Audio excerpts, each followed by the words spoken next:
আসসালামু আলাইকুম। আমি ছাদ থেকে বাসায় চলে যাচ্ছিলাম, কিন্তু ফুলগুলো আমাকে ডাকছিল, তাই আমি এসে ভিডিও করা শুরু করলাম। কারণ দেখেন বাতাসে কি সুন্দর দোল খাচ্ছে, একদম কি বলবো, প্রশান্তি পাচ্ছি মনে, খুব ভালো লাগছে।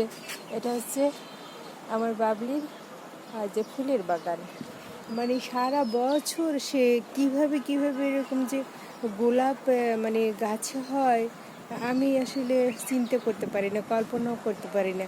সারা বছর বিভিন্ন ধরনের গোলাপ হয় ছাদ বাগানে, এবং তার ছাদ বাগানটা এত সুন্দর করে সে সাজিয়েছে। বাবলি, তোমাকে অসংখ্য ধন্যবাদ, এবং আপনাদেরও অসংখ্য ধন্যবাদ দেখার জন্য। আসসালামু আলাইকুম, ভালো থাকবেন, সুস্থ থাকবেন, আল্লাহ হাফেজ, বাই।